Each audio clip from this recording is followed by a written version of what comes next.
thoughts already? Let's go. Always love to get Raiders thoughts. All right, let's do it. We're going to overreaction. Rich Eisen Show, 12/27, June 22nd. Here's Derek. What's going on, Kirk? Nice to make your acquaintance, brother. I was going to say, if I remember seriously right, the last time you were on the show, Kenny Pickett got traded to the Eagles, and on that same day, Aaron Donald announced his retirement, if I'm not mistaken. Yeah, I believe so. Yeah, Kenny Pickett's been traded, from the Rams? Well, no, he went from the Eagles. And I still don't understand how we gave him a fifth-round pick the Raiders did last year to bring him in to be the backup to Geno Smith. That's a whole other story.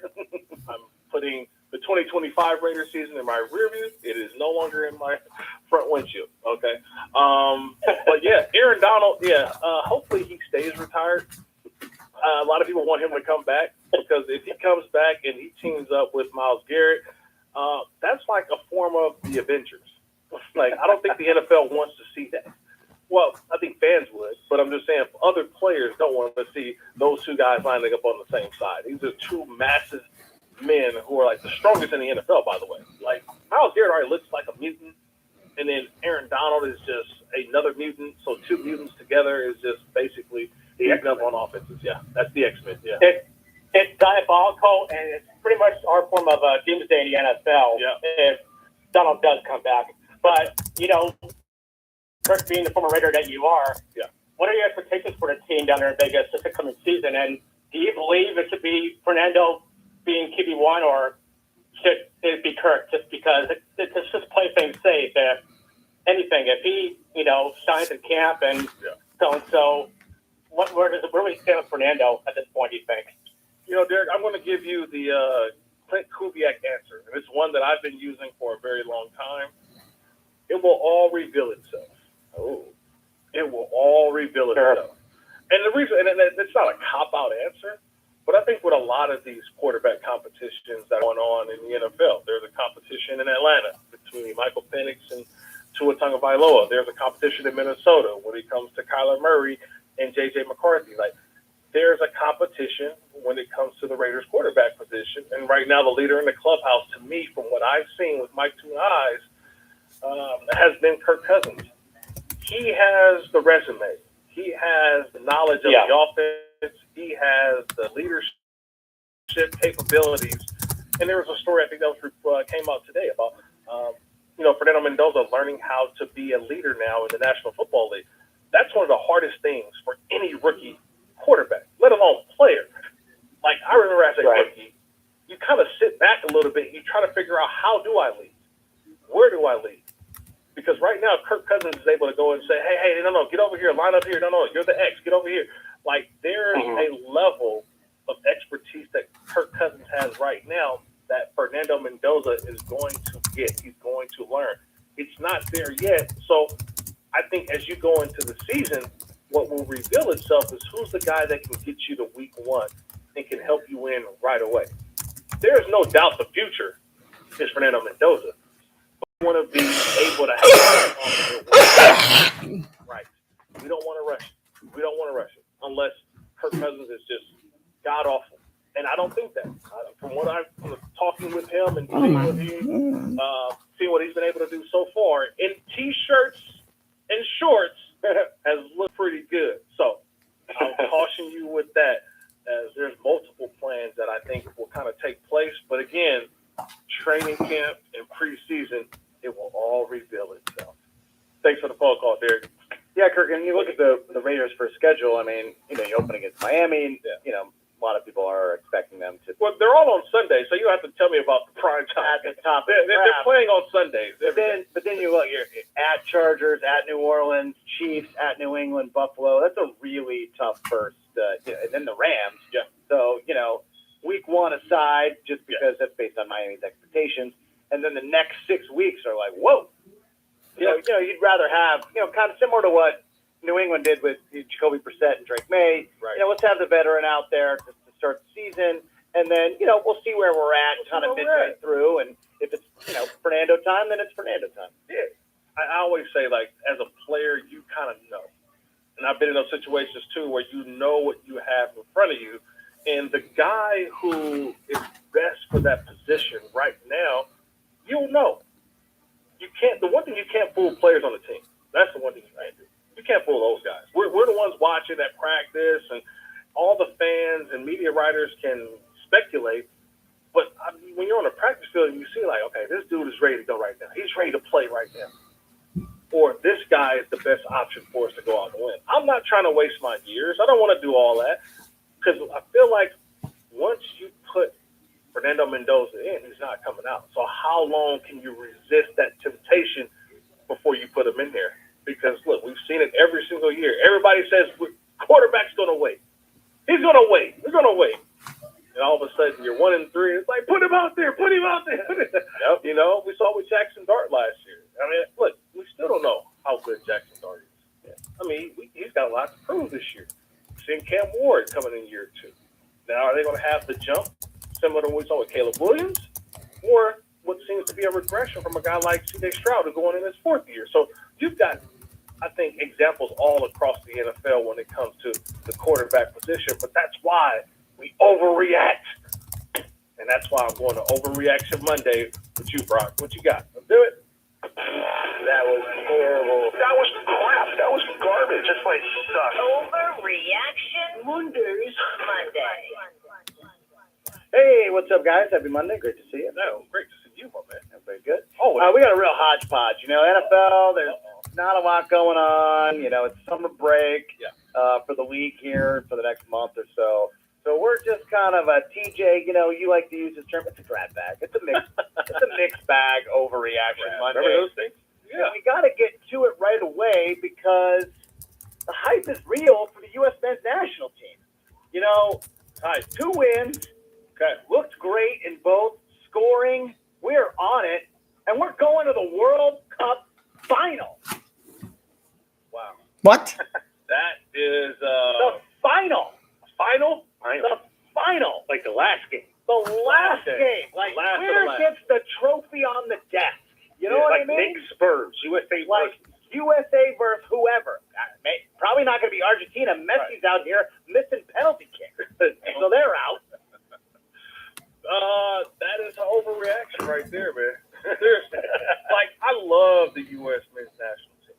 And I like their kits that they're wearing. They look phenomenal. It looks great. Looks great. On television, it's great. The guys look cool.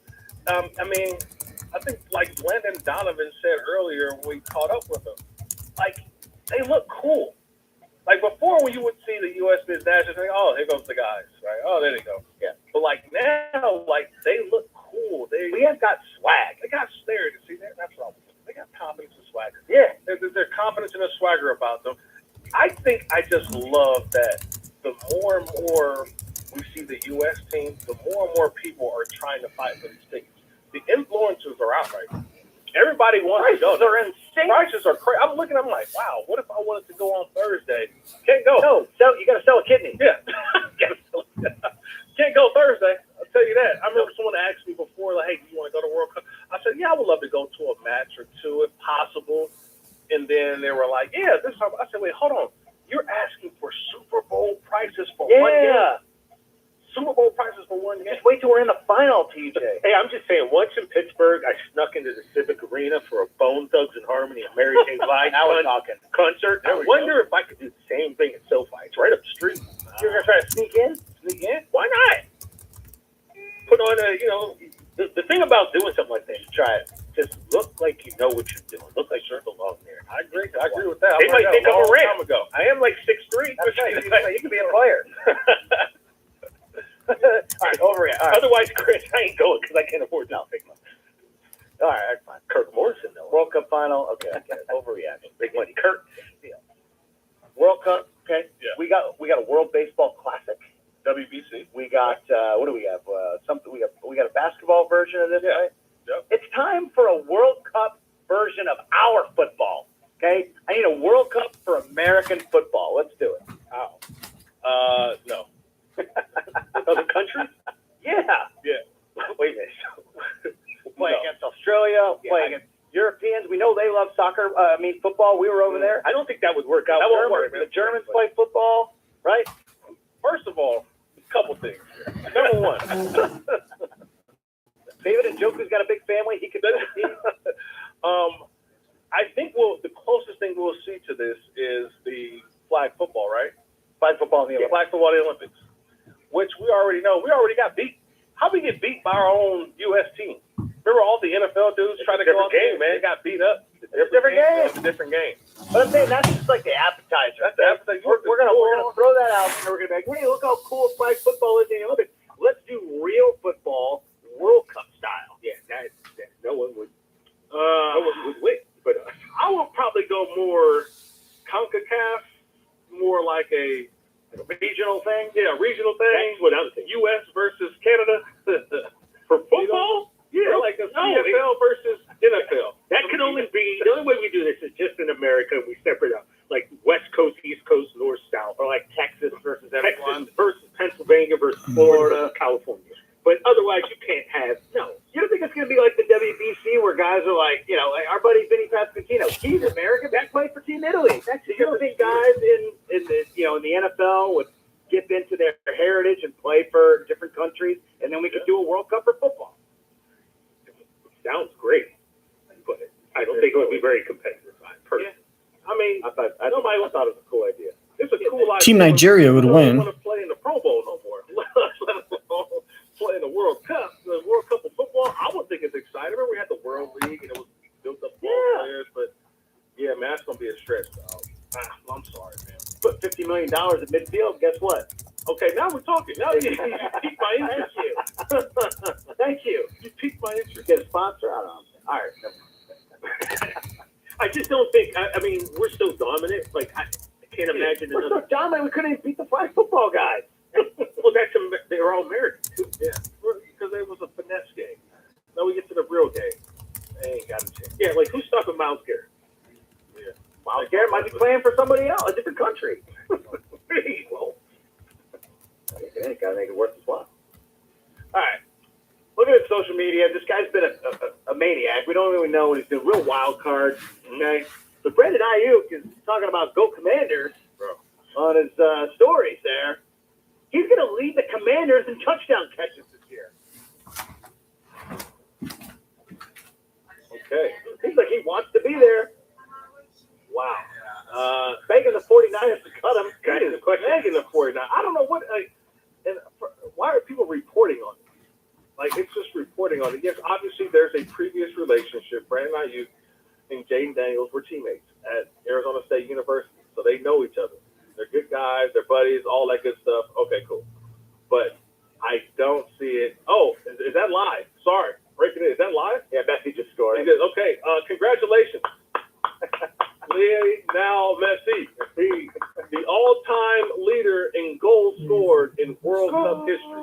Sorry to break in on the overreact, but that's overreaction right here. That's breaking news. That's breaking news. Congratulations, Lionel Messi. I don't know what number that is. What number goal that is? 17? Yeah, congratulations. That's huge. All right, Argentina's good again. All right, he's good. He's back, right? So he's my version of Pele, right? I never saw Pele play live. But Pele, this is my version of it, right? We're seeing it right here. Pele is considered one of the greatest soccer players of all time. Where does Messi? Is he not? That's probably first. Is he not first now? Like now with goals scored? I would need RJ in the back to tell me he's more of a soccer fan than me. So I would need like a real soccer fan. All right, USA, Argentina in the final. Let's go. This is like MJ versus LeBron, right? Right. Those type of arguments. Because Pele, from what we all grew up, Pele was that dude. Go. I mean, The only soccer player we knew of. anytime that you just say, No, we won Maradona. Oh, yeah. Today's the the one anniversary, guy. right? The hand of God, I think, is today. hey, one name guys. One name guy. One name guys. All right, Brandon Ayuk, Commanders or no? I think Terry McLaurin may have something to say with that. Good duo. They picked up somebody else this year, wide receiver. I forget. I don't know. I gotta look it up. I haven't put the Commanders on my radar just yet. Like Ronnie Bates. Did the Commanders play the Raiders this year? No. We did that last year. So. All right, last one. The biggest news of the day, Dusty May, obviously, leaving Michigan after 2 seasons in a natty, go to the Dallas Mavericks. He's going to have Dallas back in the NBA Finals in 2 years. I said 2 years. That's another overreaction right there, bro.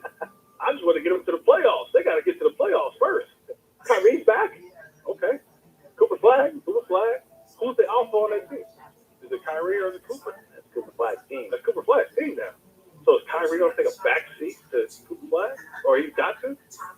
I feel like Kyrie's that uncle now that, like, I just want to see the young guys do it, man. I'm just going to be on the team. When you need me, I got you.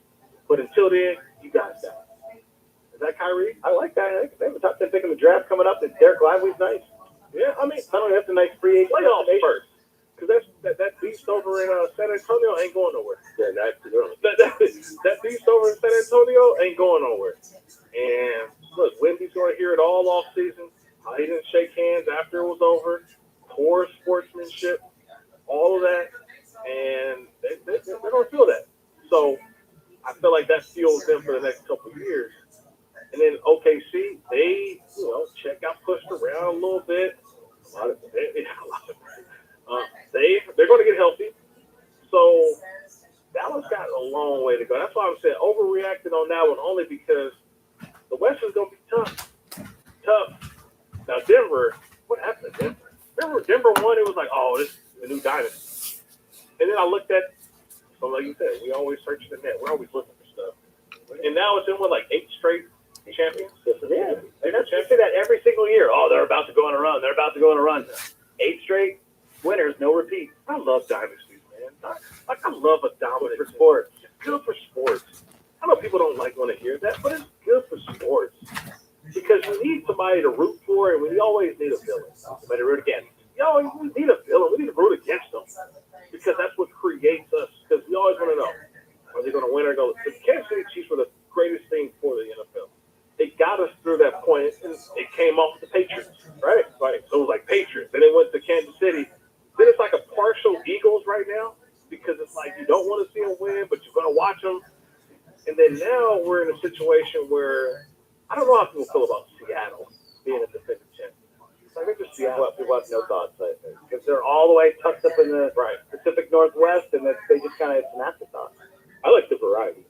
You do like the variety? Yeah, because I remember when the Warriors start winning, you kind of knew, all right, for the next 5 years, if you're not a Warriors fan, then you kind of lose interest in the game. Variety, man, gets everyone's interest. Yeah. Your team has a chance every year. Every year you get a chance. But you know what? That's why I like the NFL, though. We do. It's our thing. It's our thing. And that's what we're doing right here on the Rich Eisen Show. More coming up right here on the Rich Eisen Show with Kirk Morrison filling in for Rich.